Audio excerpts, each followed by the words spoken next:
श्री सद्गुरु महाराज की जय। श्री सद्गुरु महाराज की जय। अंतिम समय का सत्संग है, इसलिए अंतिम दम लगा करके गुरुदेव का जय जयकार बुलंद आवाज में करें। बोलिए श्री सद्गुरु महाराज की जय। श्री सद्गुरु महाराज की जय। श्री सद्गुरु महाराज की जय। शायद लगता है कि नीचे वाले जयकार कर रहे हैं और जो कुर्सी पर बैठे हुए वो सोचते होंगे कि हम लोगों को कोई जरूरत नहीं है, इसलिए ऊपर वाला भी जयकार करें। बोलिए श्री सद्गुरु महाराज की जय।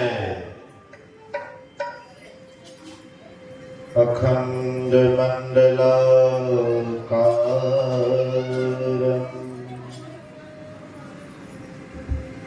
व्याप्तं येन चराचरं तत्पदं दर्शितं येन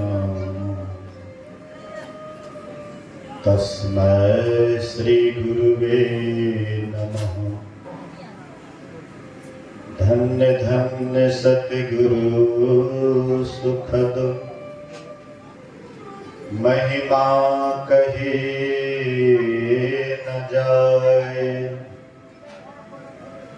जो कछु कहूँ तुम्हारी कृपा, मोते कछु न बसाए।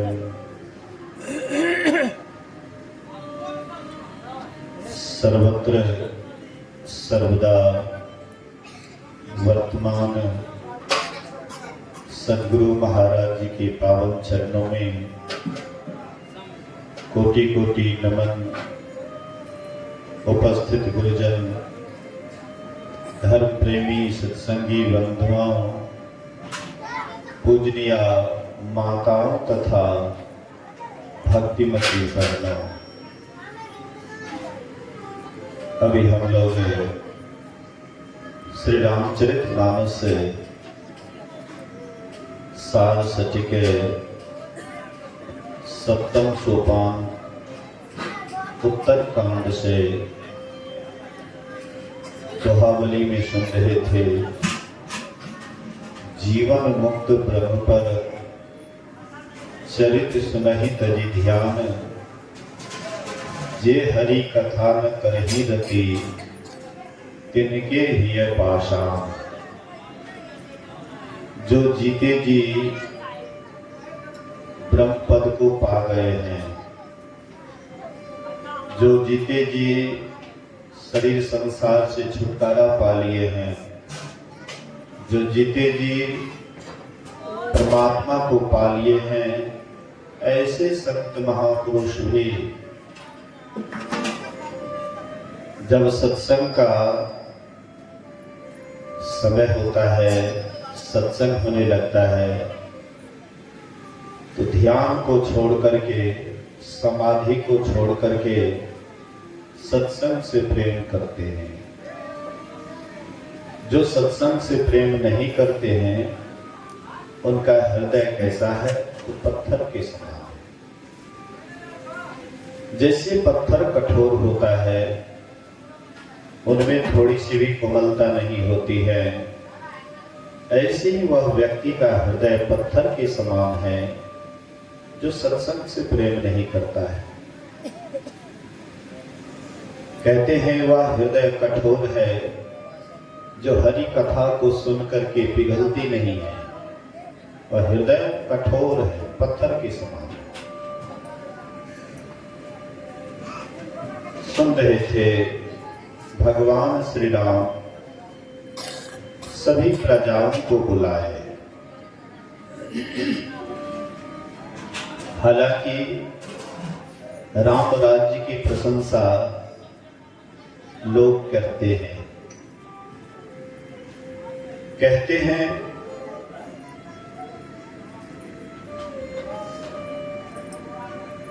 दैहिक दैविक भौतिक तापा, राम राज काहू नहीं व्यापा।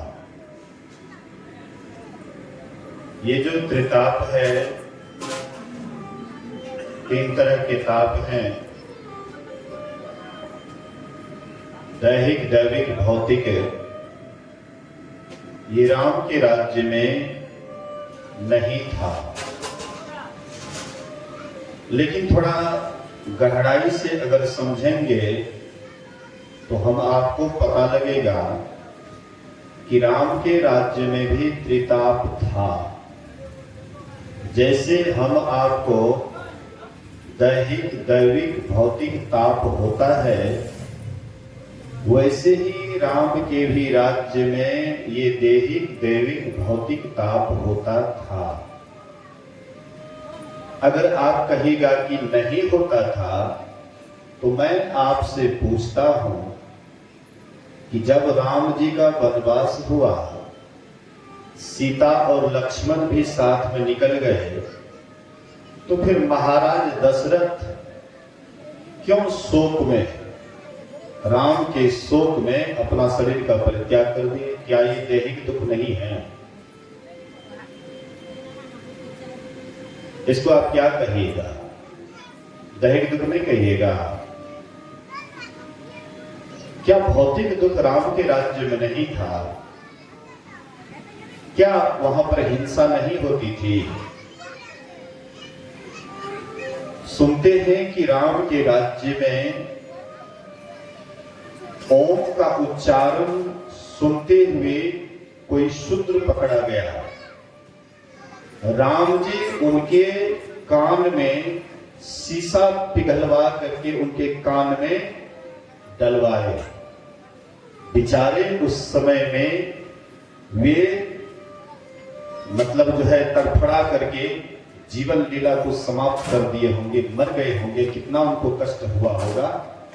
क्या राम के राज्य में यह दुख नहीं था? ब्राह्मण, एक ब्राह्मण राम जी के राज्य में आकर के, राजसभा में आकर के राम को भला बुरा कहा।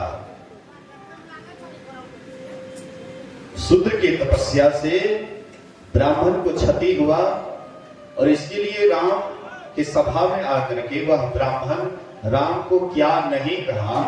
क्या ये राम के राज्य में दुख नहीं है?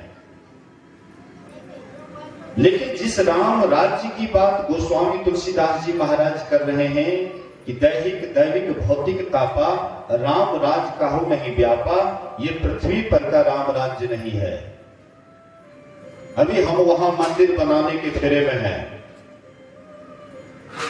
इससे पहले अभी भी वहां पर क्या हिंसा नहीं होती है? अवध किसको कहते? जहां अवध, अ मतलब नहीं, बद मतलब हिंसा। जहां पर हिंसा नहीं होती है उसी का नाम अयोध्या है। क्या अयोध्या में हिंसा नहीं होती है? अयोध्या के बराबर संप्रदाय के झगड़ा और कहीं नहीं है। कितना हिंदू कितना मुसलमान मरते हैं इसका ठिकाना नहीं है। इसका मतलब है कि वह भी अयोध्या सही अयोध्या नहीं है, वह भी अवध सही अवध नहीं है, वह भी राम राज्य सही राम राज्य नहीं है। तब आप कहिएगा कि वह राम राज्य कहां है? जहां पर राम स्वरूप से हैं, जहां पर राम स्वरूप से हैं, और हम साधना करके जीवन मुक्त अवस्था को प्राप्त करके जब राम को प्राप्त कर लेंगे तो वह राम राज्य में चले जाएंगे। और फिर वहां जाने के बाद दैहिक दैविक भौतिक तापा, राम राज काहू नहीं व्यापा, तब राम के राज्य में ये त्रिताप नहीं है। लेकिन यहां धरती पर के राम राज्य चाहे कितना हो, कोई धनवान हो, यशवान हो, बलवान हो, पद प्रतिष्ठा वाले हो, लेकिन सबको दुख होता है, सबको तकलीफें होती है। आप लोग जानते हैं पृथ्वीराज चौहान एक समय में यहां पर चक्रवर्ती राजा था, और जब तक उनका इशारा नहीं होता था कोई भी राजा उनके सामने बैठने का हिम्मत नहीं था। पिल्लर के सामने उनसे नजर में नजर भी नहीं मिला पाते थे, पिल्लर से छिप जाते थे। और जब उनका आदेश होता था तब लोग बैठते थे और राजा लोग बैठते थे। लेकिन वे पृथ्वीराज चौहान का क्या हाल हुआ? जब मोहम्मद गौरी उसको पकड़ लिए, आंख से अंधे कर दिए गए, कई मन का जंजीर उनके गले में डाला गया, क्या उस समय उनको दुख नहीं होता होगा? जिसमें उसका आंख फोड़ता होगा, क्या उस समय दुख नहीं होता होगा? असल में पृथ्वी पर हम कितना हूं, सुंदर भवन, पद प्रतिष्ठा, आलीशान भवन कुछ भी कर ले, यहां तक कि महापुरुष कहते हैं कि ये पृथ्वी की बात छोड़ दो, स्वर्ग में भी तुम विशेष देवता वाला पद प्राप्त कर लो, चाहे देवताओं का राजा इंद्र बन जाओ, चाहे सृष्टिकर्ता ब्रह्मा जी बन जाओ, चाहे पालन करता विष्णु बन जाओ, चाहे संहार करता शंकर बन जाओ, लेकिन वहां पर भी सापा सापी होती रहता है, वहां पर भी एक दूसरे से लड़ाई झगड़ा होते रहता है। सबसे ऊंचे में है गौलोक, जहां पर राधा और कृष्ण का निवास है, लेकिन वहां पर भी श्री दामा और राधा में शापा शापी होता है। राधा जी शाप देते हैं श्री दामा को, जाओ तुम राक्षस हो जाओ, और श्री दामा भी शाप देते हैं राधा जी को कि तुम भी पृथ्वी पर आकर के मनुष्य शरीर में आकर के जन्म लो। वहां पर भी शापाशापी होता है। कहीं पर भी आप चले जाइए, लेकिन शरीर में जब तक रहिएगा, चाहे मनुष्य शरीर में रहिए या देव शरीर में रहिए, लेकिन कोई भी शरीर रहेगा वहां पर आपको दुख पीछा नहीं छोड़ेगा। इसलिए कबीर साहब ने बड़ा सुंदर कहा है, तन धर सुखिया कोई न देखा, जो देखा सो दुखिया हो। माता जी जब अंतिम में जान पहचान धीरे धीरे खत्म होने लगा, तब मुझे फोन किया कि आइए सत्संग कर दीजिए। माता जी भी कहती थी कि महात्मा हमारा बेटा नहीं छिए, महात्मा हमारा बेटा नहीं है, हाँ महात्मा को बुला करके सत्संग कराओ, हमको सत्संग सुना दो। फोन पर हाँ थोड़ा मतलब जो है रोई भी, हाँ करुणा वाला आवाज कि मैं आया सत्संग कर रहा था, लेकिन उस समय में भी माता जी दुखी अवस्था में थी, तकलीफ अवस्था में थी। मैं प्रवचन कर रहा था, मैं ब्रह्म ज्ञान दे रहा था, लेकिन माता जी छटपटा रही थी। मैं देख रहा था ठीक से वह सुन नहीं रही है। बोलिए क्या ये दुख नहीं है? किसी भी शरीर में रहिएगा, कहीं भी किसी लोकांतर में रहिएगा, दुख आपका पीछा नहीं छोड़ेगा। इसलिए महापुरुष कहते हैं सभी शरीरों से अपने को पार कर लो, तभी दुख तुम्हारा पीछा छोड़ेगा, और नहीं तो दुख पीछा तुम्हारा लगा ही रहेगा। गुरु महाराज जी कहते हैं जो तुम स्थूल शरीर देखते हो, केवल यही स्थूल शरीर है। अरे स्थूल शरीर के अंदर में सूक्ष्म शरीर है। हम आप कोई भी बीज देखते हैं, पहले वृक्ष नहीं होता है, पहले बीज होता है। बीज में अंकुर होता है, वही सूक्ष्म होता है, और वृक्ष होता है वही स्थूल होता है। बीज कारण, और एक ही बीज नहीं होता है, बहुत बीज होता है। इसलिए बहुत बीज का जो खानी है उसी का नाम है महाकारण। महाकारण, कारण मकान बनता है, पहले कारण बुझाता है कि मकान बनना चाहिए, रहने में दिक्कत हो रहा है, हाँ हवा आती है, बारिश होती है, तकलीफें होती है, इसलिए मकान की आवश्यकता है। कारण हो गया मकान, और उसके बाद नक्शा बना मकान का। पहले ही मकान नहीं बन जाता है, पहले नक्शा बनता है। ये जो नक्शा बना वही हुआ सूक्ष्म। मन में जो विचार आया, कारण आया, वह हो गया कारण, और जो नक्शा बना वह हो गया सूक्ष्म, और बाद में मकान बन करके तैयार हो गया, यही है स्थूल। हम आपका शरीर भी जो देखने में आता है, हाड़ चाम मांस का, ये भी स्थूल शरीर है, 5 तत्व का।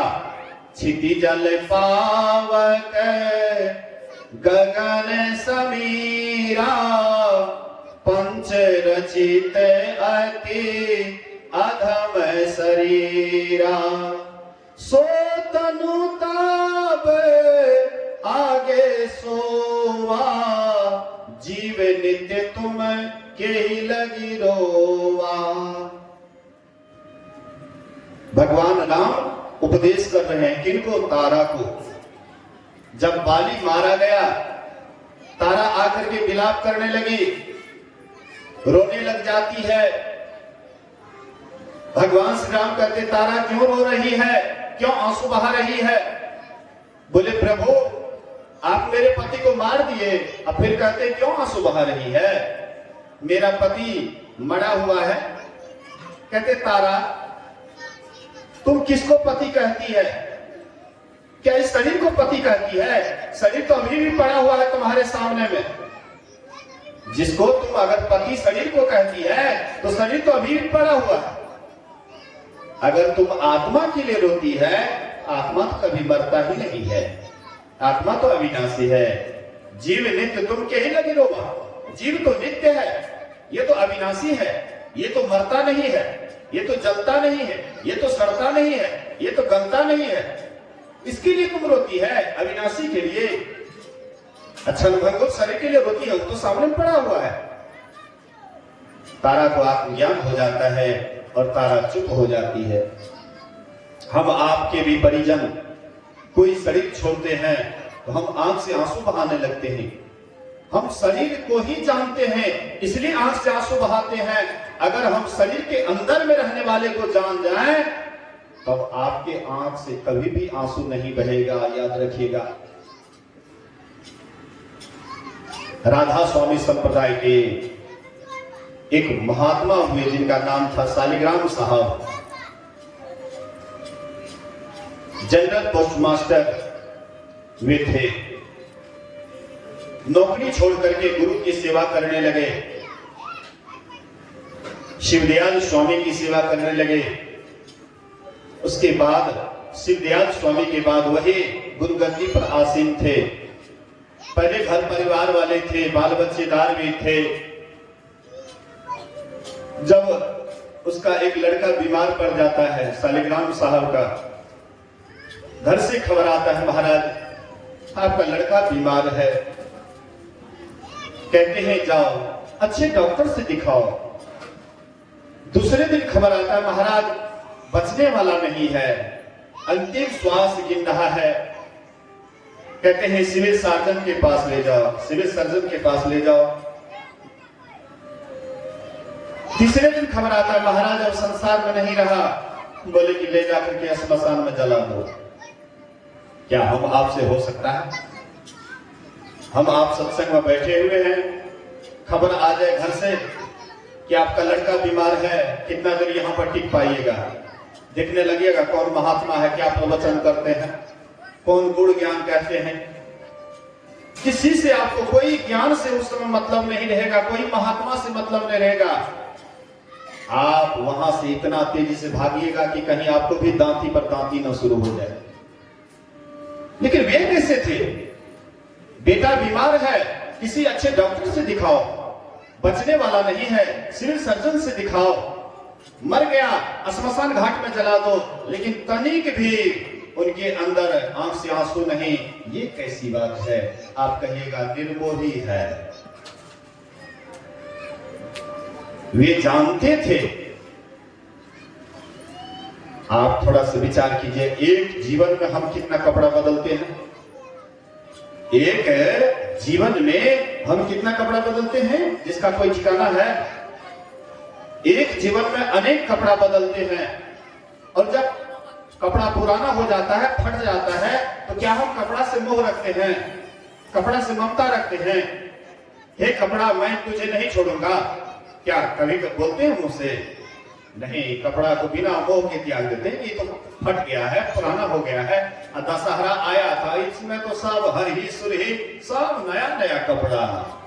जिसके पास भी पैसा नहीं होगा, वो भी किसी से ऐचा पैचा लेकर के किसी न किसी तरह से सब नया नया कपड़ा सिलवाया होगा। दीपावली है, नया नया कपड़ा पहन करके लोग देखते हैं, दिखाते हैं।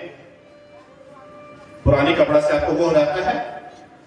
ऐसे ही जो ब्रह्मज्ञानी होते हैं, ब्रह्म को जान जाते हैं, ईश्वर को जान जाते हैं, उनके अंदर में भी बस यही बात हो जाती है कि ये भी पुराना कपड़ा हो गया था, इसलिए यह कपड़ा को त्याग दिए और नया कपड़ा धारण कर लिए। इसके लिए रोना क्या?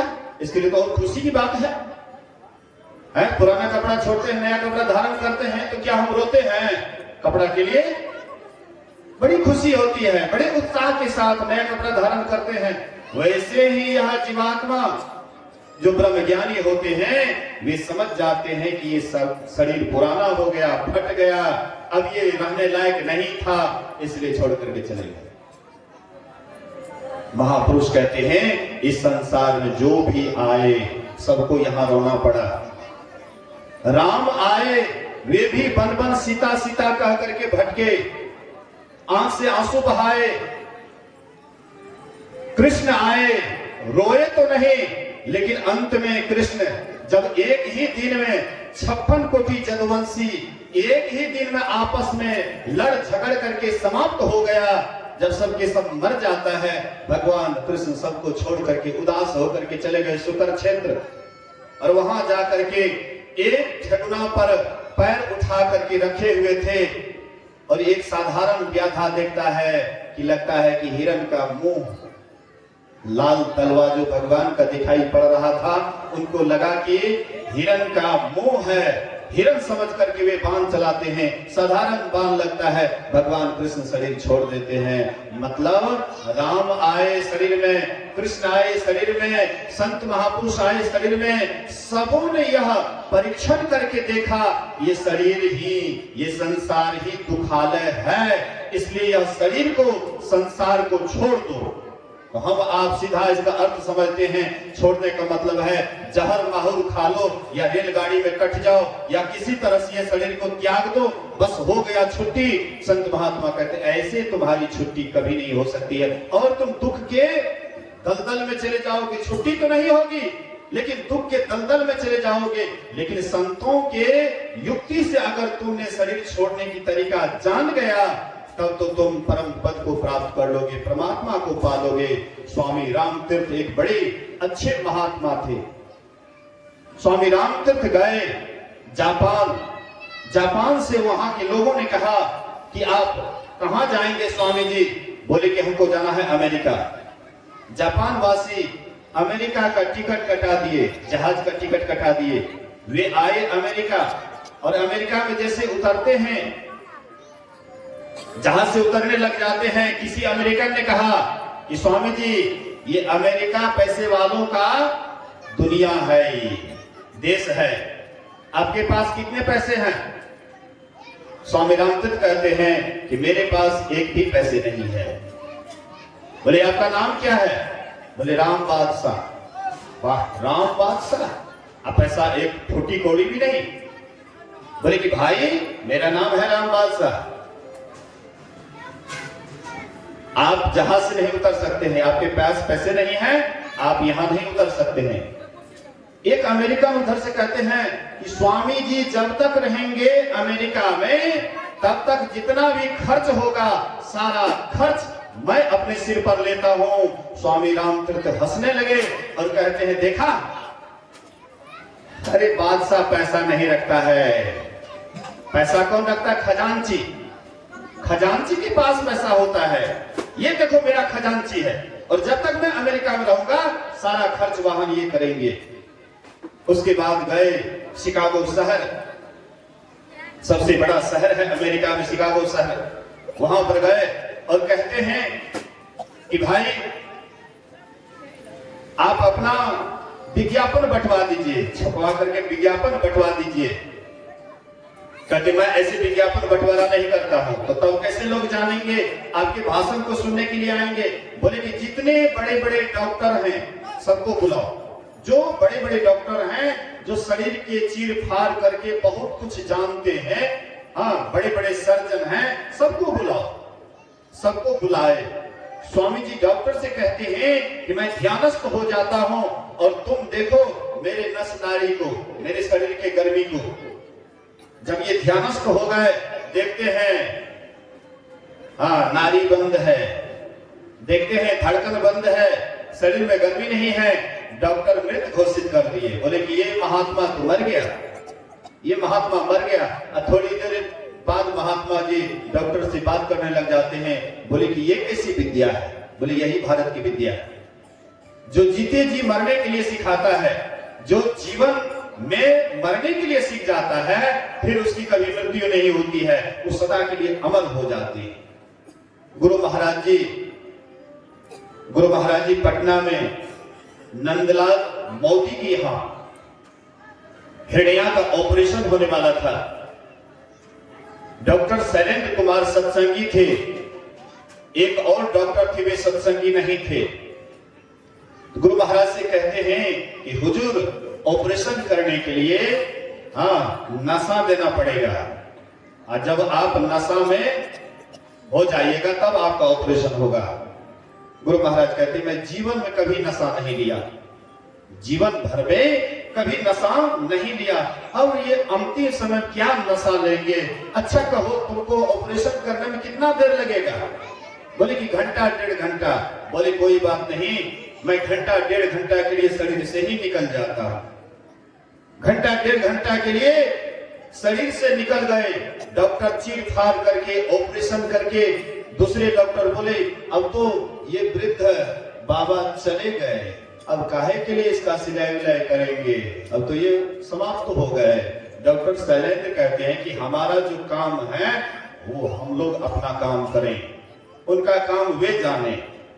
उसके बाद सिलाई विलाई कर दिए, सत्संगी लोग गुरु महाराज का जयकार किए, और गुरु महाराज फिर शरीर में आकर के पहले जैसे बातचीत करने लग गए। बोलिए श्री सद्गुरु।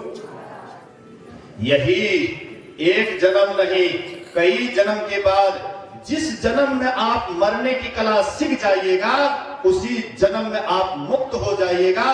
फिर आपको आवागमन में कभी आना नहीं पड़ेगा, सदा के लिए आप परमात्मा को पा लीजिएगा, राम राज्य को पा लीजिएगा। इसलिए राम राज्य जाना चाहते हैं, इधर धरती पर राम राज्य नहीं है। अंतर साधना के द्वारा आप असली राम राज्य को प्राप्त कर पाएंगे। इसलिए राम राज्य जाना है, इसलिए तैयार हो जाइए। और 3 भाई आए कि नहीं आए? तीनों भाई, एक भाई आए, तीनों भाई आएंगे। अंतिम समय है। बोलिए श्री सद्गुरु। एक उपाख्यान कहता हूं, उसके बाद माता जी के नाम पर श्रद्धांजलि भी होगा। बोलिए श्री सद्गुरु।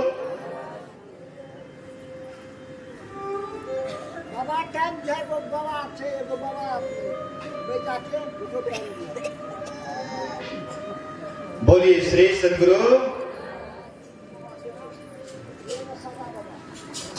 बैजा के तो पहले आशीर्वाद देते। बोलिए श्री सद्गुरु। घर के जोगी जोगड़ा, बाहर के जोगी सिद्ध। बड़ा गंभीरता में चलिए, ऐसे खाली देखने से काम नहीं चलेगा। ध्यान दीजिएगा। बोलिए श्री सद्गुरु। तो मैं कह रहा था कि जीवत मरिए भवजल तरिए।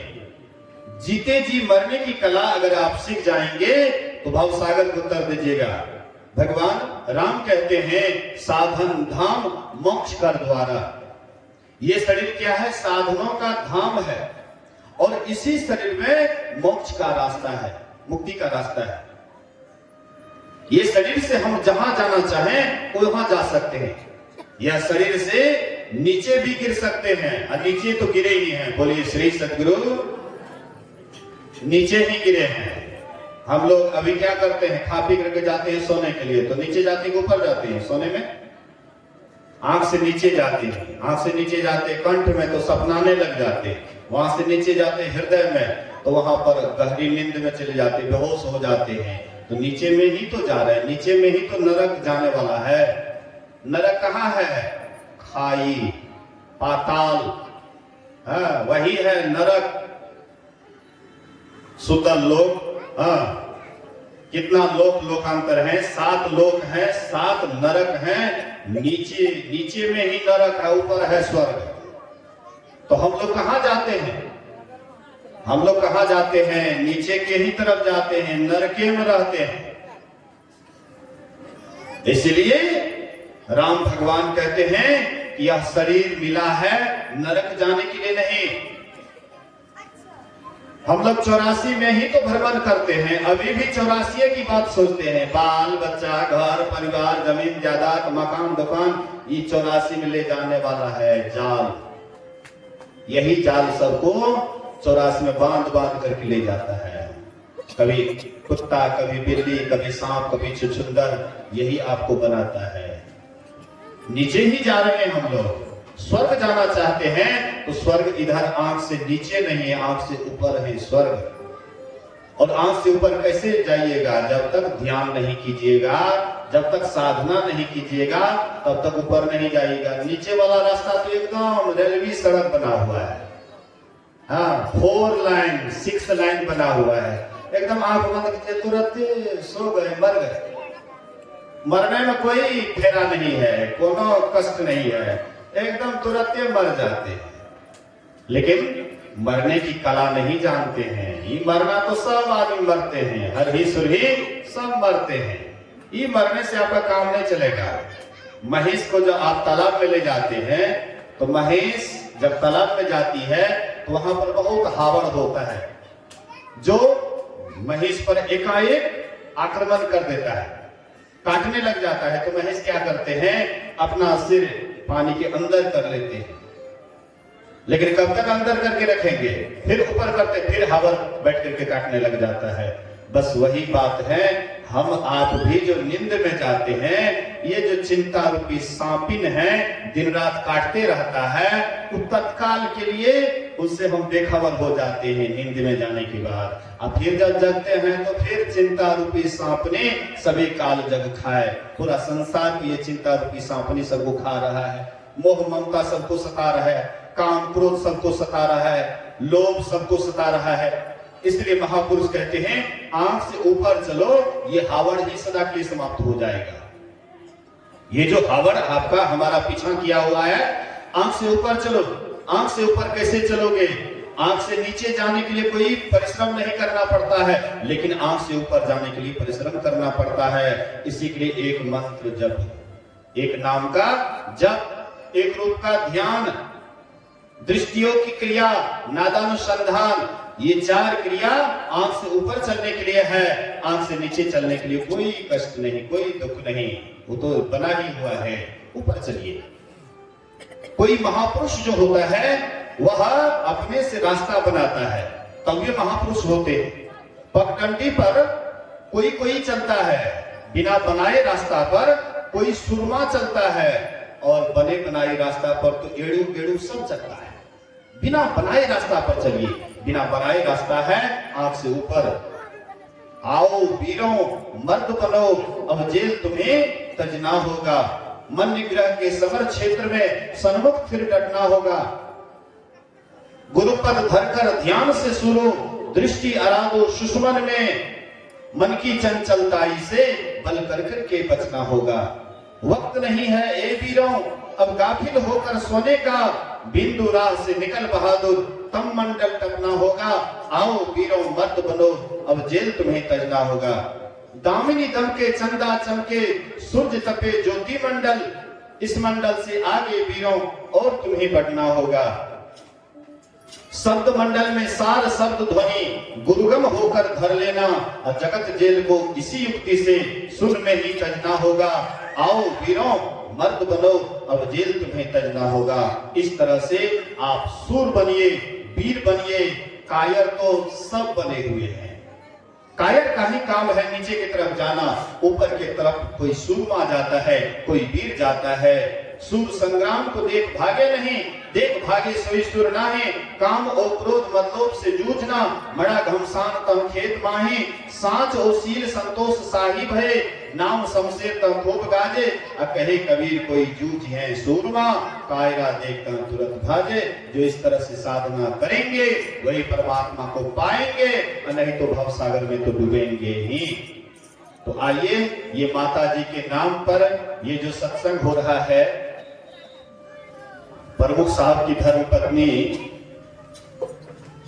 धीरेन्द्र बाबू प्रमुख साहब की धर्म पत्नी बोल रही थी कि अहाँ के माय नहीं छिए, अहाँ के माय नहीं छिए, अहाँ के दूगो माय, एकटा माय चल गए, ओकर बाद यो अहाँ के माय। जिस दिन नखवाल था उस दिन मैं भिनसर में सपना देखा कि उस पार में हम हैं। उस पार में पहले घर परिवार समुदाय था ना, उस पार में हम हैं। और ऐसे ही कौन है वो मुझे याद नहीं है, कहते हैं तो हम माय छिए तो फिर बालतन कहाँ कटेगा। देखिए, मतलब सपना में देख रहे हैं कि जब तो हम माय छिए तो बाल कहाँ कटेगा। तो लौवा था तो बाल मेरा कटवा दिया, हाँ काट दिया। उसके बाद हर बार वो लोहा क्या करते हैं, दाढ़ी छोड़ दिया, उसके बाद चला गया। बोले लोहा कहाँ गए, दाढ़ियों को काटने के लिए खाली बाल काट दिया, चला गया। और उसी समय नींद टूट जाती है। बोलिए श्री सदगुरु। तो जरूर मेरी माता जी थी। भगवान बुद्ध है, एक जगह जाते थे, एक ब्राह्मण और ब्राह्मणी, वृद्ध ब्राह्मण था, वृद्ध ब्राह्मणी थी, और वे कहते थे हाँ पुत्र। और भगवान बुद्ध भी स्वीकार करते थे कि ये मेरी माँ है, ये मेरे पिता है। किसी ने पूछा कि इस जन्म में ना तो ये आपकी माँ है ना पिता है, लेकिन वे पुत्र कह करके पुकारते हैं, आप भी स्वीकार करते हैं। तो भगवान बुद्ध कहते हैं कि ये मेरे पूर्व जन्म में 500 बरस तक ये मेरी माँ रही है, 500 बरस तक ये मेरे पिता रहे। ये अपने ही बेटा को बेटा कह रहा है, अपने ही पुत्र को पुत्र कह रहा है।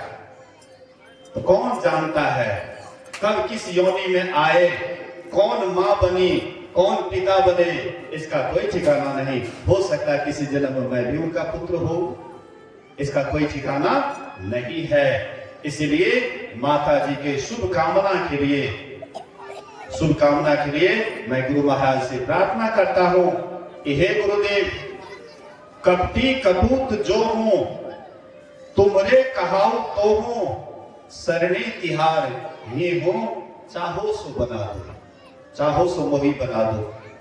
हे गुरुदेव, चाहे जैसा भी आपकी शिष्या थी, आखिर आप ही की तो थी, जैसा भी थे आप ही का था। आप चाहे तो कुछ भी कर सकते हैं। आप साधारण जन को भी बड़ा से बड़ा बना सकते हैं, इसलिए आपके हाथ में है। इसलिए उस माता जी का भी आप वही करेंगे जो सबके लिए करते हैं। सबका उद्धार, सबका कल्याण आपके हाथ में है। आप जरूर उनका उद्धार और कल्याण करेंगे। तीनों भाई अगर नहीं आए हैं तो अविलंब आ जाएं। थोड़ी देर के लिए माता जी के नाम पर ध्यान होगा। गुरु महाराज से सब मिलकर के प्रार्थना करेंगे। एक के प्रार्थना को गुरु महाराज सुने या ना सुने, अनसुने भी कर दे, लेकिन सब कोई एक साथ जब प्रार्थना करेंगे तो गुरु महाराज इस प्रार्थना को अस्वीकार नहीं कर सकते हैं। इसलिए तीनों भाई थोड़ी देर के लिए आगे में आ जाएं, बैठ जाएं। बोलिए श्री सदगुरु महाराज की जय।